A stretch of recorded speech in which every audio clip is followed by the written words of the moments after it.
So what we look at is how do we apply it in our day-to-day life. So we'll restrict the application to largely the area of transactions and games in general. Have we heard of the concept? Anyone here? Transactional analysis? We've heard of the concept, right? Anyone wants to summarize it? Generally some pattern, parent, child. Yes. Yes. Most time we are in certain mode. Parent, we are parent, we might be dominating or controlling. Yes. And child, if we are, so we are always dependent. Okay. In that way. And there are various forms are also adult where we are aware. Where we objectively see the situation. Yes. And not react. Yeah. Certainly the fields are depends upon this parents. What depends? Depends on parents. Okay. Yeah. Certainly that is after independently handling all those things. Okay. After. Yes. Yeah, there is a sense of dependency in the literal sense of the term, if you mean. Yeah. We are talking about transactional analysis, just about started with the. We're just starting, so right on time. My name is Rukmini. Rukmini. Thanks, sir. All right. So we've just about started discussing what TA is. TA is a fairly old concept. So the term TA was coined by Eric Berne in about 1958. So more than 50 years or 55 years old concept now. Of course, the concept has built a lot with a contribution of a lot of other authors and psychologists and psychiatrists in the last 50-55 years. Whereas Eric Berne was a psychiatrist, and his role in his purpose in conducting TA, or rather coining the term TA, was largely in terms of counseling patients. What happens when you're counseling patients as a psychiatrist? What are the kinds of conversations that happen, and therefore what are the spaces that people come from, the life positions that people come from. And that's where, as you said, the parent, adult, child, those three ego states are the core of TA. But before we get into the ego state, a couple of things that transactional analysis assumes as the basis. One is that everyone is born in the position, the life position that we call I am okay, you're okay. Right? So when we are born as a baby, the life position, the belief of the baby is that I am fine as who I am, and my world around me is fine as it is. There's nothing wrong anywhere, neither in me nor in the world around. Right? So that forms the premise of PA and to TA, and to add to that, we also believe that each person has the capability to think, unless there is a severe brain damage, each person has a capability to think and form his or her own destiny. Destiny in the sense of whatever plays out in life. We're not talking of the astrological sense of destiny. And the fact that each person has also the ability to shift one's destiny. Right? So no matter how miserable a position I may be in, or no matter how good a position I may be in, it is in my power to shift it whichever way, good or bad. That forms the premise of TA. So when we talk of ego states, the parent, adult and child, we will get into the theoretical aspect of it a little here so that we understand transactions better later. So we talk of largely three ego states. You've got the adult here, parent and child. Right? The parent, and all of us have all the three ego states. Right? These three are what you would call ego states.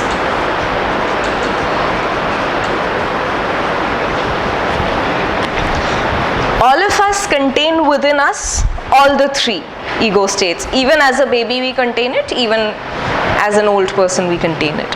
When we say the parent ego state in us is the one that has introjected beliefs, values, feelings, attitudes from the environment, and therefore it contains all those scripts in our life which are about should, You should be like this, women should dress in a certain way, men should go to work, I should be honest, one should be hardworking, right? All those beliefs, values, attitudes that we have, positively or negatively, are the ones that we imbibe from the environment, right? Those are the parent ego state. That's part of our parent.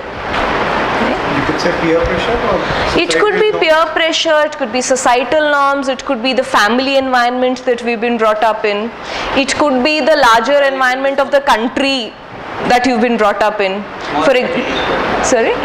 Moral codes, yes.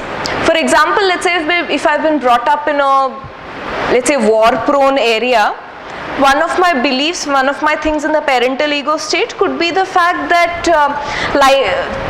the environment around is not safe, right? Which is not really my parents' or family's issue, it's the general environment which has introjected it. So it could be peers, friends, parents, anybody, right? Anything that we have introjected, it's not ours to begin with, but we've taken it in from the environment. Whatever that environment could be. Anything outside of self is the environment, and anything we've taken in from the environment and accepted as us forms the parent ego state. Could be positive or negative. Okay? Then come to the child ego state. Again, all of us have the child ego state in us. The child ego state is whatever we carry as baggage from the past, largely from the childhood, and therefore it's called child state. But when we say child, it's not necessarily the physical child sense of the term. Anything that comes from the past. Again, we're talking of values, beliefs, attitudes, all of it, but these are not introjected. The parent state is completely introjected. Environment gives it and we accept it. What introjected means? Introject is somebody pushes it towards us and we accept it. So for example, let's say a first standard teacher happened to tell you, oh, you don't even know how to write spellings, you're so dumb. Right? So there is mentoring is a very positive term. Introjection could be anything. Right? So this is an introjection where the teacher says, oh, you're dumb. And as a child, because you have no other choice, you accept it and say, oh yes, I'm dumb. Right? That's an introjection. Similarly, it could have a positive introjection where a mother says, oh, you're the loveliest child in the world. And you choose to introject that, where introject as in you choose to accept it unconditionally because there is no counter argument. Right? Either because you're not mentally capable of counter argument or because you're emotionally not in a state where there can be a physical evaluation of anything. Right? So introjection is acceptance of whatever the environment throws at you, positively or negatively. So the parental state is formed largely by introjecting things from the environment. Child state comes from our experiences. So this is not what the environment throws at us. This is what we have gone out and experienced in the world as a baby, as a child, adolescent, even as an adult, anything till now. Right? Whatever comes with us as experience, that forms the child ego state, which could again be a set of values, beliefs, attitudes, feelings, all of that. Right? That's so. The parental ego state is things from outside, what the environment has gifted us. Child ego state is what we've gone through. The adult ego state is the ego state of the here and the now, which is ideally, theoretically free from the adult and the child. Right? So the adult ego state is the perceptive stage where I say, okay, my past was there, it's alright, let it be in its place. I was taught a certain thing in a certain time, okay, let that be in that state. Now in this moment, in this space, what is my reality? Am I able to view it objectively and have a response which is not influenced by my past or by my parental state? That will be the adult state. The adult state is the here and now state, pure perception. No judgments, no values, no beliefs. Yes, of course, there will be values and beliefs in the current sense of the term. I will still make my choice, but it's pure here and now. Your view, perception. Yes, so when I say perception, I may still choose as an adult, I may choose to access the parent and say, okay, I will apply this value here. Right? So for example, today somebody, let's say somebody offers me a bribe for something. Okay? If I'm in the parent mode, I may go out, shout at the person, scream, threaten, maybe get physically violent, maybe call the police, make a huge drama out of it, because the parent ego state may come with a whole space of should. In the child space, it's possible that my response could be that of being very scared about, oh my God, what's happening? Will I be in a trap? And what's this person trying to do to me?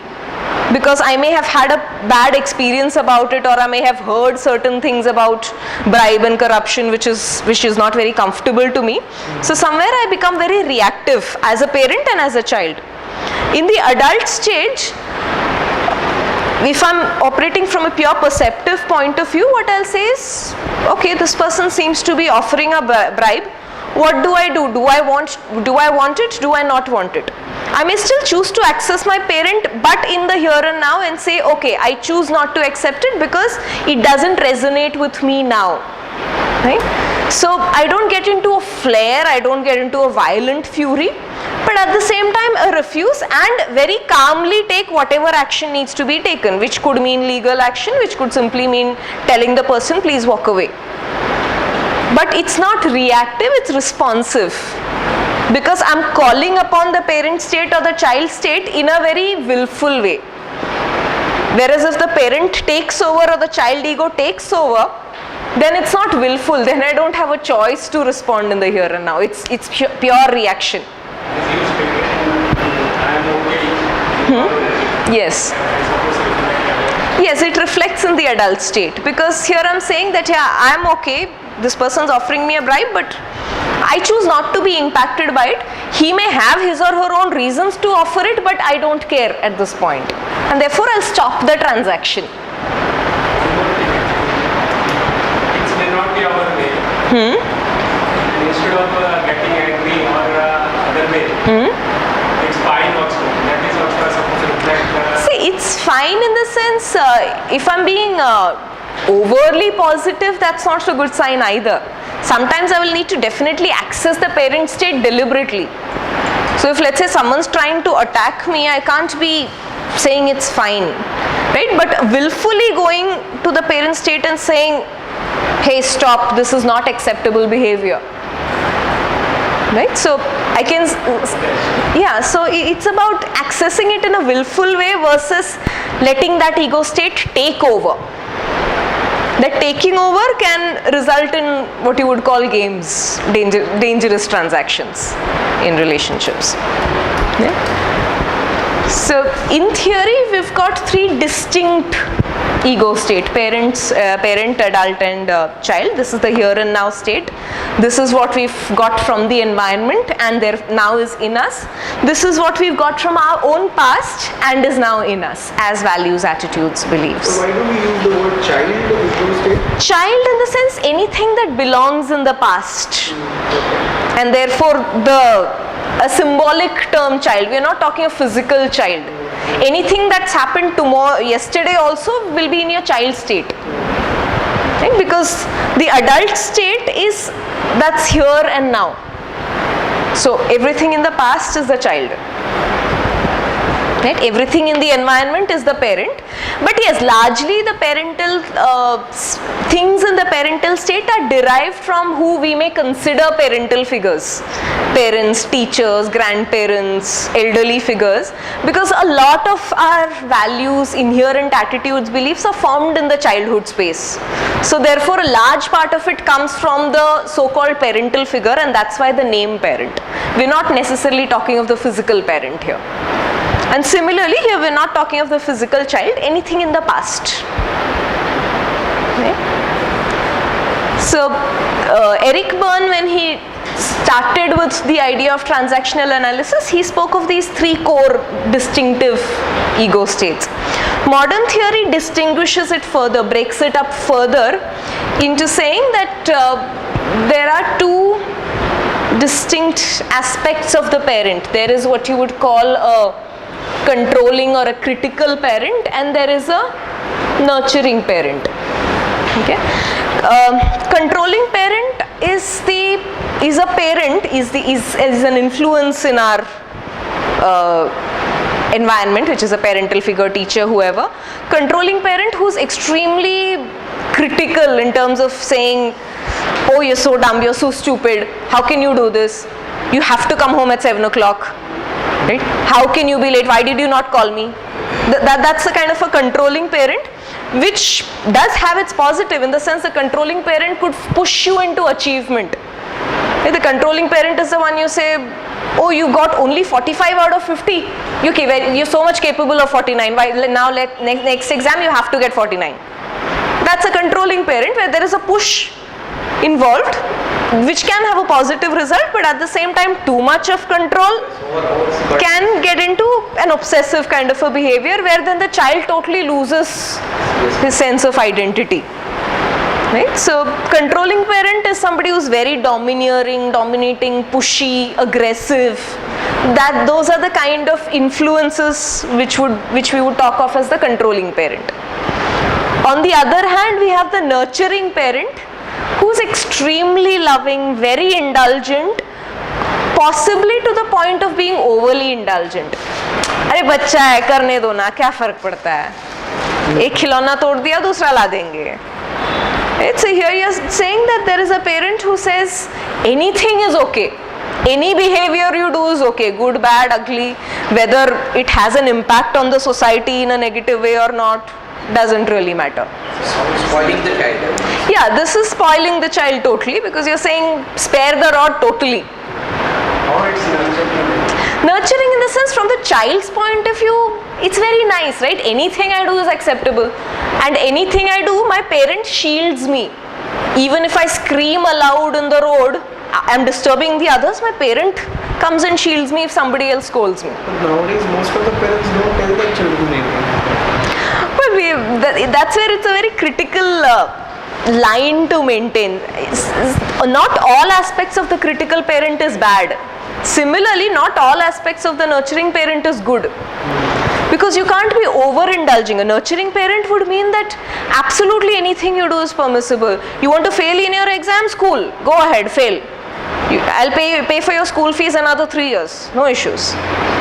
Right? So there is absolutely no push, and therefore what happens in the process is the child doesn't get any kind of values, beliefs, attitudes from the parent, because the parent says you be whatever you want to be. I will not give you anything at all except freedom, and in the process there is no development of the child in the structural sense of the term. The child is not given a structure. Whereas the extreme controlling parent will give a very rigid structure. The nurturing parent gives a totally free board, and in the process the child could go wherever. Right? And in the process what happens is, initially while it may sound very nice, the term sounds nice when you say nurturing, but a lot of these children who are exposed to a nurturing parent environment in the extreme sense end up growing up being mavericks because they really don't know rules. It's difficult for them to get into relationships, for example, because they have no idea of boundaries. So for them it will be difficult to stay in one relationship. The idea of loyalty becomes very difficult for them because they've never known a boundary. The idea of, let's say, staying through a school or a college curriculum, finishing 3 years of college, becomes very difficult for them because there is no sense of boundary. So when you tell them that you have to attend lectures from 7 to 11 in the morning, it doesn't work because they've never had that sense of boundary. Right? And therefore, with these kind of people, sometimes you will see them at work, incessantly coming in late at work, taking extended smoke breaks, or having no sense of discipline because the parent has been too nurturing. Right? So you can't have extremes there because the extreme is not really great. So what the modern theory says that there is an aspect of critical parent which is necessary for a child, so therefore it's positive, the pushing influence which says, hey, these are your boundaries, this is acceptable behavior, this is not acceptable. That is necessary. At the same time, a certain amount of love and freedom is also necessary. A certain amount of forgiveness of behavior is also necessary. So some aspect of it is necessary, the other extreme aspect of it is the negative, which is avoidable. Right? Similarly, when we talk of the child, we talk of two aspects of it. There is the, what you would call the adapted child, and there is the free child. Okay? What happens when a parent is extremely controlling? Okay? You can't look up into my eyes and talk. You can't back answer me. You have to get home at 6:55, 1 minute late and I'll chop off your legs. What happens to the child? Anxiety, depression. Very serious. Okay. It could become, there are two options that could happen. One is because it's a survival issue for the child. Child will be very resistant. He will be very adaptive. Yes. Fearing. Yeah. So what happens in the process is the child has a survival issue. So one way of looking at it is, if the child is, if there is a lot of fear introjected, the child might turn out to be extremely adapted. The natural behavior of the child doesn't come through. The child says yes to everything. Okay, you say 6:55, I will be home by 6:54 to be on the safer side. Okay? You tell me go out and come back from my friend's place in half an hour, I'll be back in 20 minutes so that I'm safe. You don't get angry with me. Okay?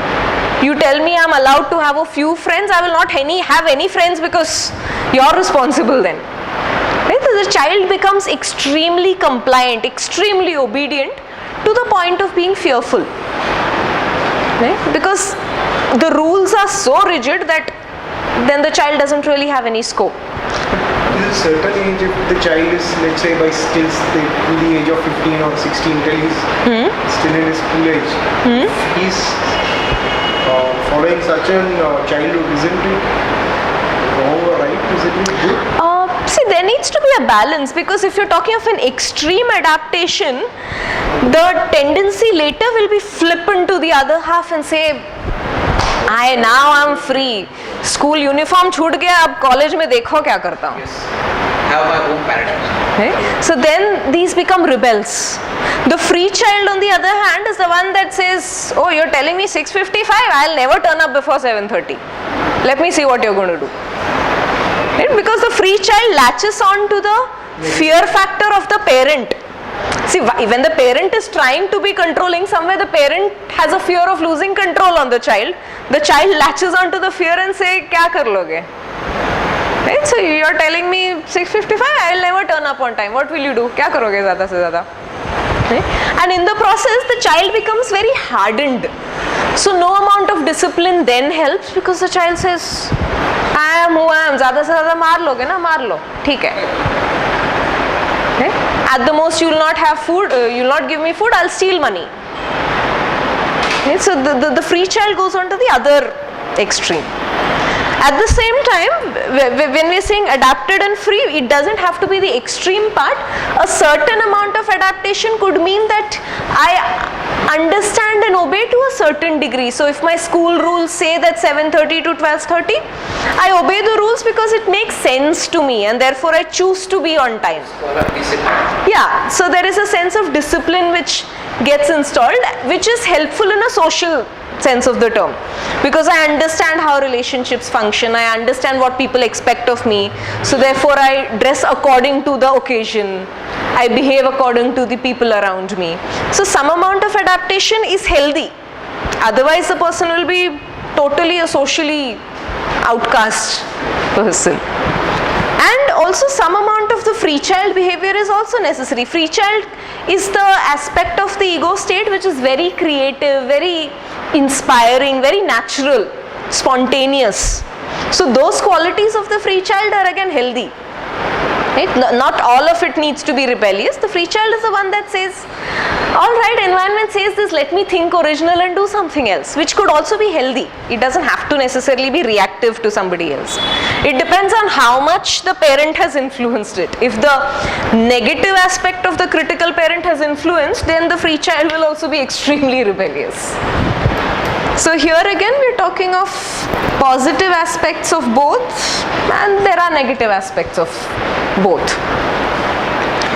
So now when we talk of a healthy adult state, a healthy adult state is one which is in the here and now, and it willfully chooses to access these two aspects of it, the positives of the parent and the positives of the child ego states in self. Okay. These negatives, if they take over, then that's where the reaction becomes a little uncontrollable in our day-to-day relationships. Are we okay so far? Hey, this adult I could not understand. Here and now, can you elaborate what you meant in the willful situation? When I'm in the adult state, if I'm in the here and now state, what we're saying is, as an adult, I assess the situation around me. If somebody speaks to me, I assess and see, okay, how do I feel the transaction? Do I think I want to, transaction in the sense, any kind of a communication process. I decide, okay, I seem comfortable, but I think I need to draw the lines with this person. And therefore, I choose to access the adult in me and say, all right, let me draw the lines by telling the person this. At that given point, are you making a rational decision, irrational? Rational decision, where I'm willfully saying. Your thought process itself has a defect of making a decision. No, that's if it's my thought process, or what you would call the natural parent taking over, then I'm not in the ego state, then my parent ego takes over. If I'm in the adult state, let's say for example, I get your point. What I'm trying to understand is, if that adulthood itself, like making a willful decision is making a rational decision, but probably your thought process does not allow you to make a rational decision. See, in that case, I'm not in the proper adult state. What you're talking about is what is called the process of contamination. Okay, contamination would mean, and this happens in reality, where you're saying that some aspect of the parent or the child infiltrates the adult. Okay, where there is an aspect of the parent ego state that has become integrated into my adult state, which you would call in regular language a prejudice. Okay? So even in my normal state of behavior, I may still operate with these prejudices which actually come from my adult, but then I've accepted it as part of my rational thought process. For example, let's say something like all Afro-Americans are dangerous. Okay, comes from a typical parent state, the controlling parent which says this is bad, right? So this is something that's not allowed. When I'm saying Africans are dangerous or Afro-Americans are dangerous, I'm talking about an aspect of the controlling parent. But then sometimes it becomes so reinforced that as an adult I choose to accept it as a normal prejudice. So therefore there is a bias in my behavior where even in a normal situation, if I see an Afro-American walking past me, I'll possibly cross the road in a very calm, rational way, but then that's become part of my behavior. That's a contamination that's happened into the adult. And all of us have our own biases and prejudices which we accept in our normal state. There is what you would call a contamination. Similarly, sometimes there's a child contamination that happens. This is what you would call a delusion. Like fairy tale aspects of life that we believe in. Things will always be nice. Jo bhi hua achhe ke liye hua. Where there's a wishful thinking which comes into the adult behavior and says, oh, somebody stole my wallet, it's okay. PAN card banwana hai na, banwa denge. Right? So it's where you tend to accept anything and say, chalta hai, kya hoga? Right? What's lost? That's the delusional aspect of it, which we sometimes tend to integrate into the adult, and that's why you will find people reacting differently when they, let's say, lose a wallet. Some people will scream and shout and make a big hue and cry, and there will be others who will very calmly react and say, it's all right, so what, let it go. Also, there is one aspect about wallet lost. by shouting, crying, You never won't get it. you It won't get come your back. wallet back. Yes. It will spoil your day also. Nothing. What option you have, what choice you have. You are focusing more on problem. Yeah. So that you are not aware. And where it can be a part of adult state also where based on fact, he might be making or she might be making the decision. वो आ तो नहीं सकता अंदर से until कुछ miracles होता है कोई Yes. that is a different story. He will see the option he has. Say what plus part. Yes. He has choices. Yes, but then even for that thought process to occur, there needs to be an aspect of the free child that says, "Okay, it's okay, it's not going to come back, so what?" Right? For that "so what" to happen, there needs to be that aspect of free child which is allowed. There will be people, you will say, who just can't see that aspect of it, who will scream and shout and They will see because the conditioning is so high. So it's not necessary that people will react in the way you're talking about. You're talking of it from a perspective where the free child says it's okay. The free child is active enough for the adult to access and say, "ठीक है, there's nothing I can do about it by crying, so I might as well go ahead and take some practical action." But not everyone will be there. There will be people who will get hyper, who will probably get a high BP and get angry and throw things. or accidents, whatever Yeah. thought. Burning exercise, Yeah. energies and Yes. losing tempo. So depends on what is more accessible, where has the contamination come from, or what am I willfully choosing to access. Am I choosing to access the free child? Am I choosing to access that controlling parent? Depends on what you're looking for. It's not as natural or as easy. Depends on the influence and how strong the influence is. So from a practical aspect point of view, one thing that is used in this concept for self-analysis is what you would call drawing an egogram from time to time. An egogram is basically a graph, like a bar chart, where you put up all these aspects. You say there is a controlling parent, there is nurturing parent, there's adult, adapted child, free child or natural child, and then you from time to time do a self-analysis to say that, okay, my controlling parent is so much, nurturing is here, adult is here, this is here, this is here. How do you do this? You can do this in a subjective way, but it will need you to have 2 or 3 other people do it for you, and then you compare and see how am I perceiving myself versus how do people around me perceive me. I may think that there is a lot of free child in me, the others may see me as a controlling parent.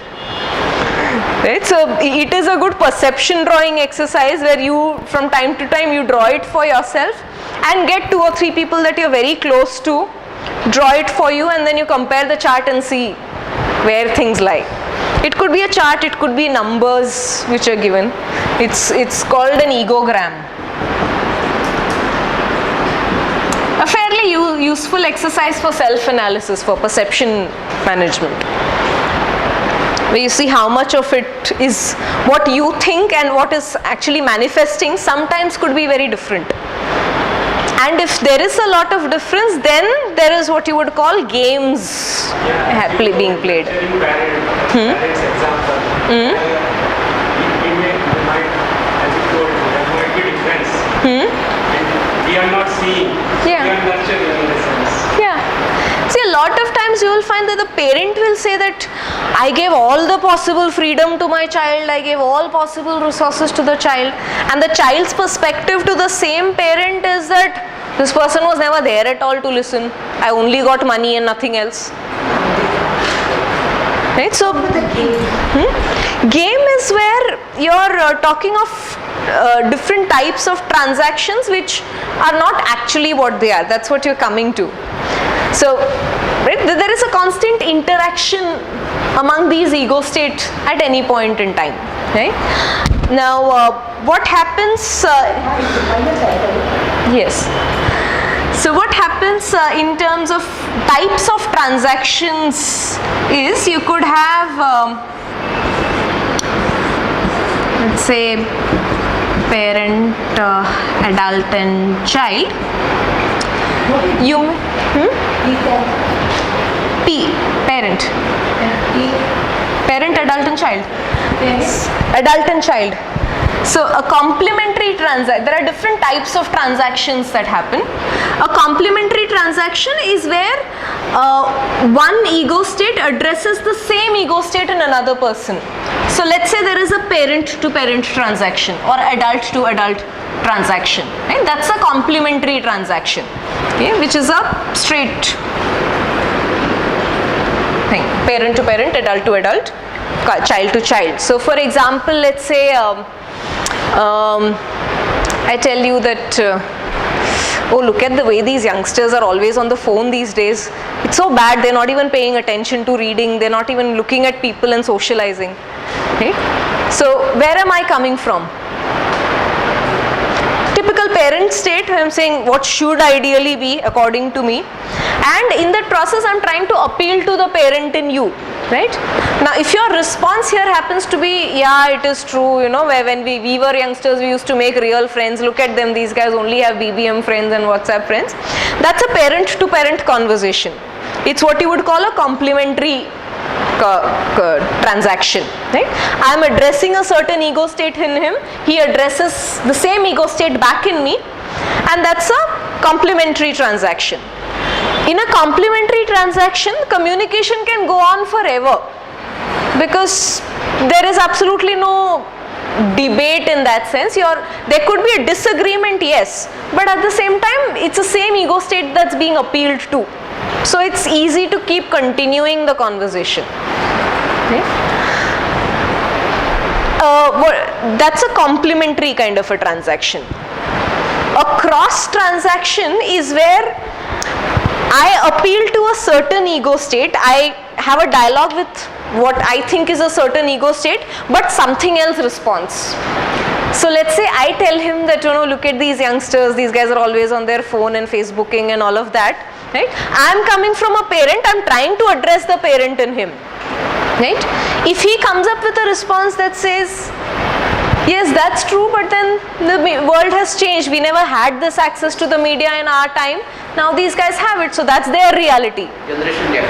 Right? So if he rationalizes, he comes up with an adult response. I tried addressing the parent in him, the adult comes back and responds to me. Right? So there is a cross transaction. So what happens in this process is, I have addressed here, but this comes back to me. This is what you would call a cross transactions. What happens in a cross transaction is there is breakdown. Debate is going. There could be a breakdown of communication because I say, yaar, ye to manta hi nahi.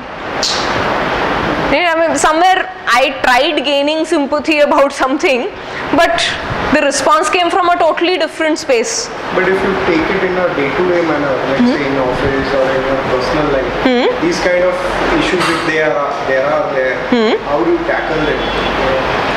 Something like somebody is not worked on a PC and somebody says that everything is so comfortable on a PC. Yes. So, you know, something in that parameters, if that gap is too big, how do you maintain that? So you're saying that there is a lot of crossing that's happening in the process. So then ideally, it is, yeah, because the moment you cross, it's a dead end. The communication breaks, right?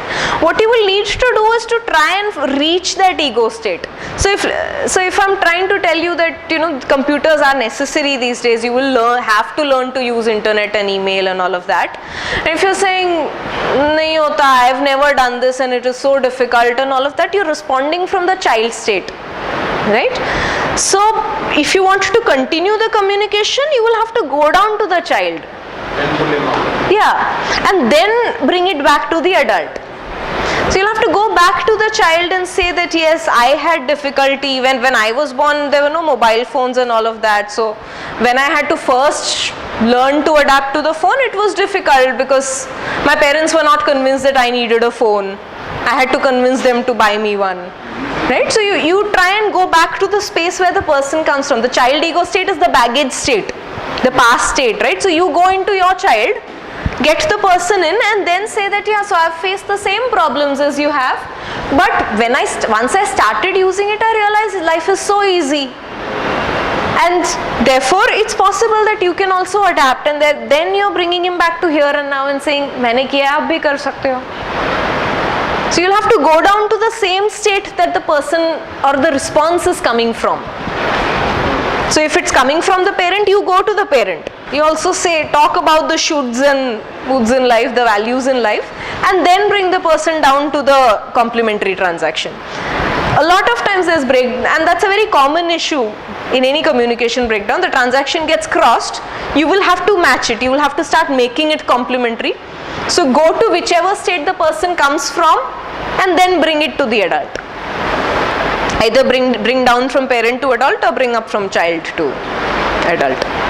So you'll have to go into a space of agreement in terms of saying, yes, I understand, and then come from it. It's possible, that doesn't mean you say, yes, I agree. You can still say that, no, I don't agree, but I understand where you come from. What the person is looking for is basically empathy. It's about saying that, you please don't be judgmental about me. That's all the person is looking for. So give that to the person and say, hey, okay. So empathy to hai nahi. People just say, okay, you do it your way, I'll do it my way. But then what's happening is your transaction is staying crossed, no? Then it's actually a breakdown. So what is happening in the process, and that's where the game comes in. No, for example, let's say you're saying one person comes down, but let's say, I don't know. See, what you're talking about is, let's say there is somebody in office who refuses to adapt to computers and internet and whatever, wants to do paperwork the old style, okay? What happens in reality is, you're trying adult to adult, you're trying a complementary transaction, child comes back in response, so there is a cross, breakdown ho raha hai. Ideally, you should go down to the child and start reconversing. What happens in a game is what you would call an ulterior transaction. Okay? Ulterior transaction is where you're making it seem like an adult to adult, where you're saying, all right, you do it your way, I'll do it with mine, you do paper pencil, I will do computer. But what you're actually conveying in the process is a parent to child, where you're saying that you're going to be useless in some time. Right? I'm telling you that you're finding it difficult to learn email and internet. All right, you do it, jitna ho sake aap kar lo.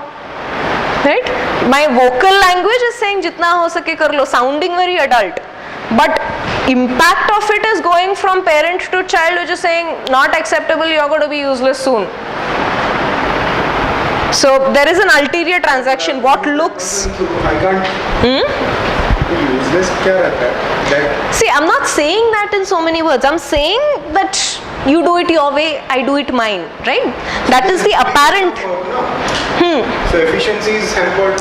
Yeah, but so what's happening in the process with that kind of a conversation is, I'm trying to make it an adult to adult conversation where the person is not in the adult space at all. Right? So therefore my response should ideally have come from the child space, but I'm still maintaining my adult space superficially, but in effect the communication that's going down to the person is pushing him further down into the child mode, because you're telling the person that you're going to be isolated because the world is moving away from you.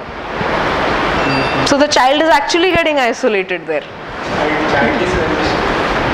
Because the child will resist further, no? Because usko, yeah.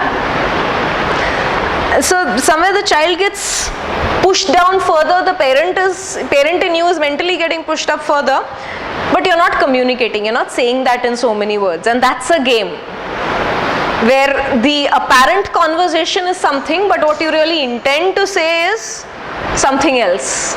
That's what you mean by a game, which could come from any ego state to any ego state. You're pretending that it's a complementary transaction, but actually there is something else going on somewhere.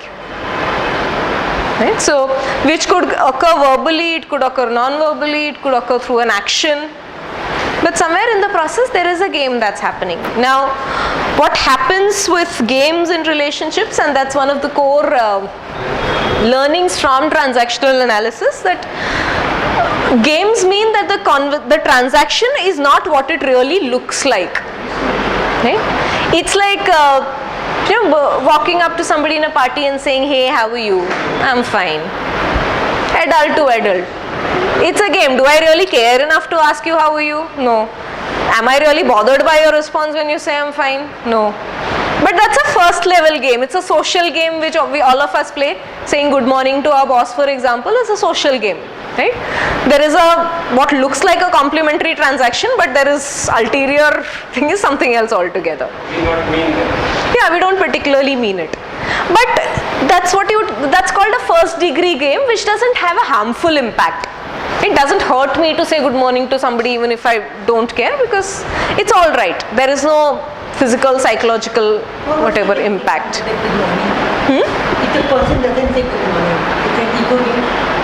If the person doesn't say it, then there is a clear response coming to you saying, I don't want to talk to you. You're trying to go adult to adult. The child is coming back to you and saying, I'm not responding. What will you do? Rebellious child, natural child coming up and saying, I'm not going to respond. What are you going to do? You also go. So then it depends on where you try and go to. Now if you're trying to be very calm and say, okay, he's immature, let go, whatever, you're trying to pretend that it's going to be an adult to adult conversation. Okay, I say good morning, you don't respond to me, I smile and go away. I'm trying to make it complimentary, but what's happening in the process is mentally somewhere I'm saying, stupid woman. Right? So somewhere I am playing a game here. The next time around, if I see you, will I say good morning? No. But there are some teacher principles. There are principles. They don't want to breathe. Working on the school with the principal, Okay. he didn't want to breathe. Then we all understood that he never breathed again. Just to see, and it was understood. He didn't want to. Okay. Then See, one day that is again what you would call a social game. It's understood that this person doesn't want to be part of it. It's accepted as a game. Everyone plays it. But that's still a first level game because you're saying that the transaction is not hurting anybody. Right? But the game can go to a second degree or a third degree aspect where I start looking for a certain payoff, and therefore in the process I willfully play a game. For example, let's say I'm in a abusive relationship with somebody. Let's say I have a spouse who's alcoholic or abusive or something. My game could be where I come from a space of being a victim. He seems to be the perpetrator, right? And my game could be about saying, okay, my whole life position therefore is saying I'm not okay. Right? I'm coming from a space where I am not okay, I am the victim. He is also not okay because he is the perpetrator. And in that process, my identity has become tied into the perpetrator. Because I am a victim, I need a perpetrator in my life. And therefore, no matter how bad it goes, I will still not leave the relationship because my social relationship, my social circle is built based on the sympathy I get for this relationship. Tomorrow I don't have this man in my life, where will I get attention from?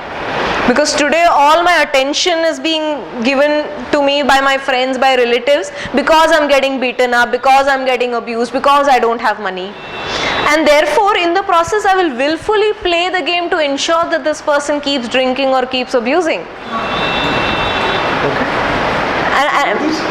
People do it. Yeah. That's a very, very common game, more common than you would imagine.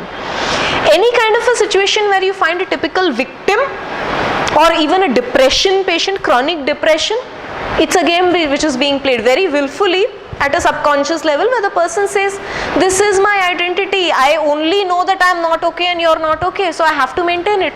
Yeah, but what you're saying here. Because if I break it, I don't know how else can life be. I don't know what it means to be empowered.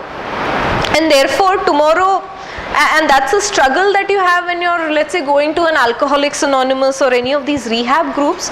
It's very easy to treat the alcoholic. The family becomes a problem.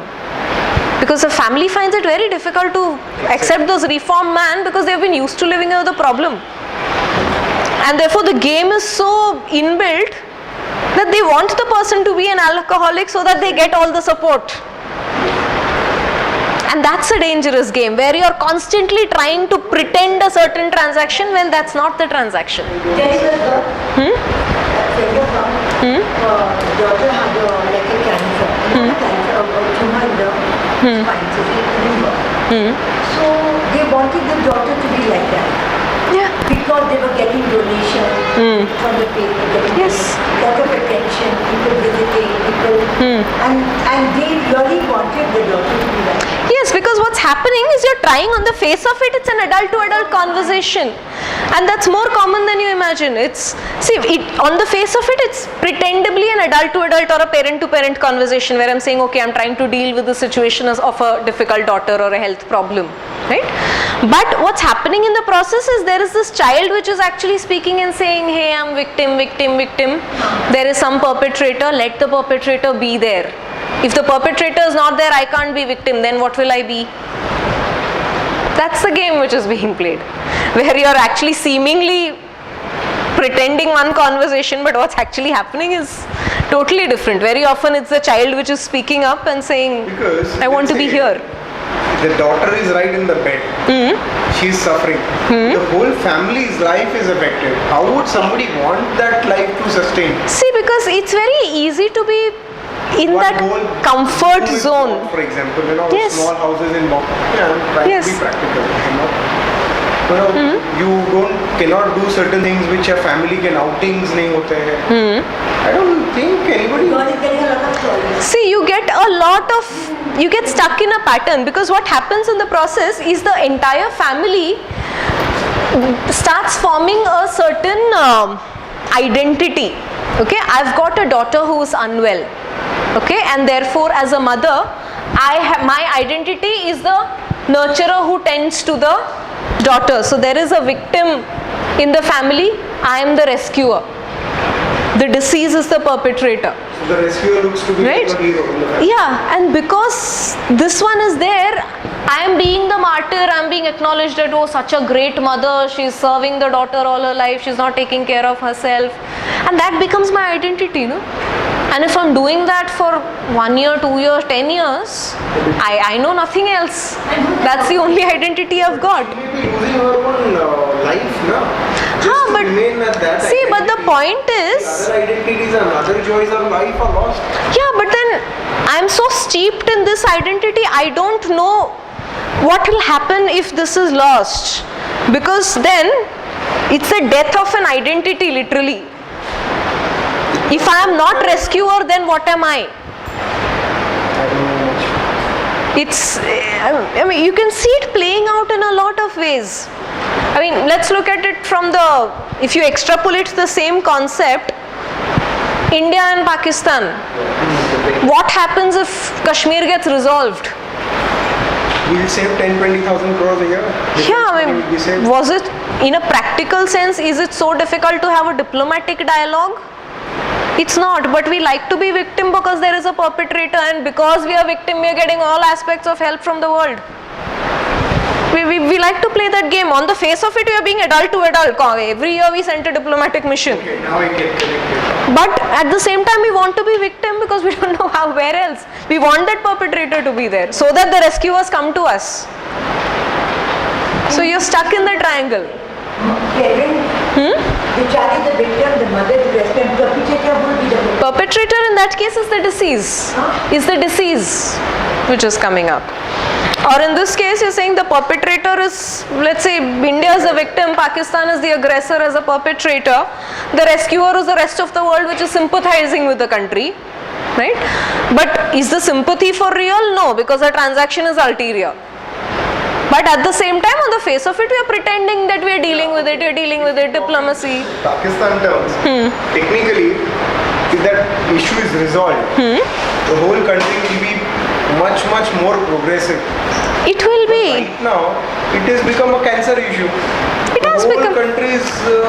But that's where the point is, no? I mean, if you can drag it for 60 years. If there is a ill daughter at home. Yes, and that's happening to the whole world. We do, and that's where the point of analyzing it from this sense is saying that, hey, you are playing a game, decide do you want to play it or not. It kind of stares you in the face and says, this is what's going to happen. Possibility even where this Kashmir also, there are chances it will claim other reason also. Yeah. Because See, because then the identity is stuck there, no? the benefit, the country might be getting, whatever benefit or support, Yeah. support, right? You want to draw that. Yes. Games are played because there is a payoff. The payoff could be negative, but it's still a payoff. It's like a rebellious child, you know. Why does a child rebel too much? Why do children scream, or why do adults behave, adolescents, teenagers behave in a certain way? Because even negative attention is good attention. So if I'm not getting it positively, I will get it negatively. And that's why I would play games. I will want to be a victim, or I will want to be a perpetrator. Because there is a payoff. And there's always a payoff to a game. So there is a payoff to being, you know, bedridden. There is a payoff to being the mother who nurtures the bedridden. So that's where games are a very important aspect to learn from this, because we need to understand where in our lives are we playing games, which aspects of our relationships are we playing games, where are the transactions being ulterior. Crossing is fine, you can still match the ego state and come back. But if there is an ulterior transaction, which means it's looking like something but actually something else is happening, then somewhere the drama triangle comes up. This is called the drama triangle. Okay, now we come to this point where you said, okay, you don't want to change yourself. Within few years, yourself will become outdated. Let's assume I don't have to leave him. It's my spouse, let's say. I cannot Yes. allow her to be, two steps behind me. We have to be throughout the life. Yes. So in that case, how do you mend it? You have to pull along that person. There, what you will need to do is use the method of confrontation. See, confront in terms of transactional analysis. When you do a complementary transaction, it's based on the concept of contract. Okay, contract will mean, in very vocal verbal terms, I tell you that there are going to be no assumptions whatsoever in this relationship, and therefore I'm going to say exactly what I feel, and I expect you to give me exactly what you feel also as a response. And then you start and you vocalize the contract first, and then start saying that I'm concerned about you staying behind in so and so ways, because if that continues, I see this happening in the future. And then let the person respond. You're starting with a direct adult to adult conversation by building a contract first. Games start building because there is no contract. So there is a lot of assumption in the process. So you bring in a contract, everything gets clarified, then there is no scope for playing games. So you build a contract and say that I'm going to say exactly what I'm going to say, and I'm telling you these are issues, and therefore I believe these could be consequences. Do you like it? Not in the threat sense of the term, it's in a very clear vocal sense, saying this is what I see, this is what I see. What do you think? Vocalize the contract. That will get you right out of the game. One more thing I would what your wife wants to do. In this case wife is there, so take a वो क्या करना चाहते हैं? कोई aspect कितना important है? उनके social aspect में कितना इम्पोर्टेंट करेगा, या वो क्या करना चाहते हैं? There are various identities, not only one. See, but for that to happen, that there needs to be a vocalization. Otherwise, there will be assumptions. I will assume that he understands. He will assume I understand. No one understands here. Want to do certain. Yeah. So you need to break out of the assumption by creating a contract. The contract will get you instantly out of the game. So pull out of the game using the contract. Contract is very simple. You simply vocalize the fact that I'm going to say exactly what I feel about it, and I expect you to do the same. A very simple process, but very powerful, because breaks the assumption. You can, one other way is to motivate, showing her the benefits. See, but the point of indirect motivation is I'm still assuming that you will be motivated. What if you're not? Right? So no assumption. If you want to break the game, you may make a contract. No motivation. Motivation can happen later. Once you've contracted, then it's okay. Otherwise, I'm still making an assumption. No? I'm assuming that you want to come out of that space. You may not want to. So the The whole idea of healthy transaction is respecting the fact that, okay, at the end of the conversation, we may choose not to be in the same space. I am okay and I believe you're okay. It's about giving the person that level of freedom and saying, "ठीक है, it's all right, we may decide to part ways. But we will part ways as I'm okay and you're okay." A lot of times breaking out of a game actually means separation, but it's healthy. And that's a drastic outcome, I'm saying, but that's a possibility. And very often it's also a great possibility of simply